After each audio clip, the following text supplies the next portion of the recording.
Well, since June, we've been spending pretty much all of our time helping major distribution firms, IFA practices and bancassurers plan the implementation of the transition to level 4 for their advisor teams. And in fact, we've got two of our qualifications on the approved list. The first one is the new Diploma in Regulated Financial Planning.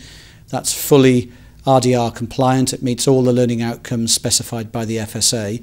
And for people that pursue that route, achieving that qualification will make them fully RDR compliant.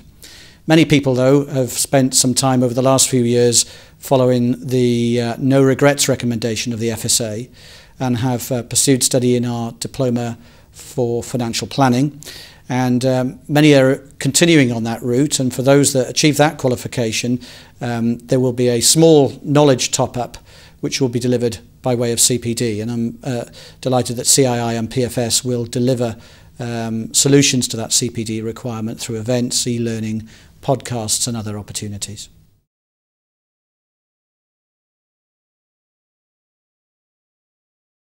For those that pursued the no regrets recommendation of the FSA and continued their studies with one of the earlier qualifications, such as our Diploma in Financial Planning, there could well be a small gap between the learning outcomes of that qualification and the new learning outcomes specified by the FSA. Now that gap can be determined through the launch of our new diagnostic tool for members, which allows people to input details of their existing qualifications and compare them with the new FSA requirements. And that gap then can be closed to make them fully RDR compliant by pursuing a program of CPD, and that CPD would then be delivered, could be delivered by the CII or the PFS.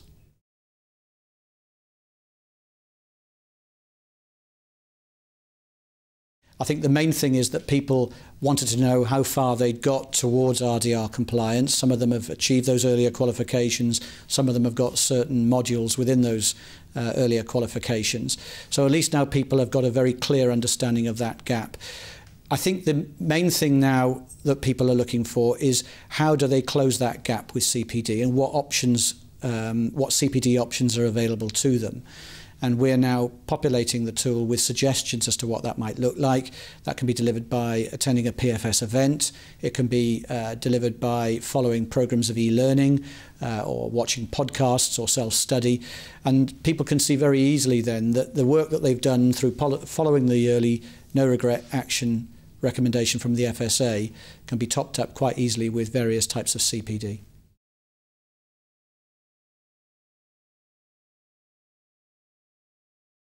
Very positively. Initially, of course, this is our focus at the CII and the PFS.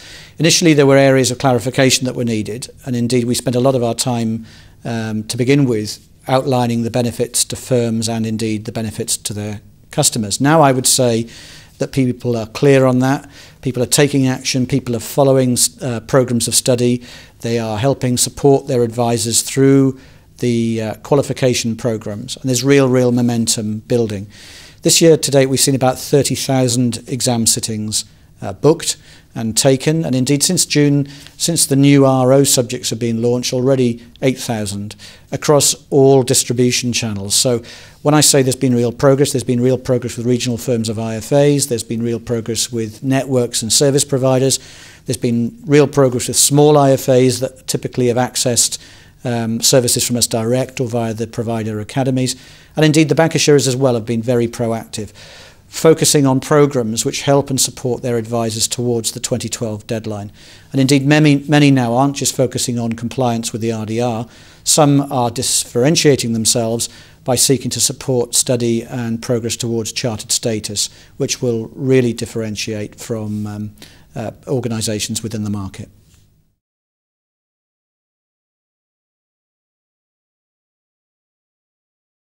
Over the last few years, there's been an enormous amount of debate and work focusing on the nature of people's qualifications. Now, qualifications are one part of a typical profession, high and testing qualifications. And we finally now got to a point whereby there is clarity about what the requirements are and what options are essentially available to advisors and firms in the marketplace. The next stage, though, is to focus on the whole subject of continuing professional development. CPD is an integral part of any profession, much like qualifications. But there isn't quite the clarity about the nature of CPD in relation to the RDR as there is with regard to qualifications. So the next stage is very much to define what constitutes relevant CPD, how much CPD should people follow, how do they verify or validate that CPD, and how can they actually source CPD through various sources such as events or e-learning and so on and so forth. So in answer to the question what next, absolute clarity around CPD requirements, which will be seen as adding to people's knowledge and adding value to people's business.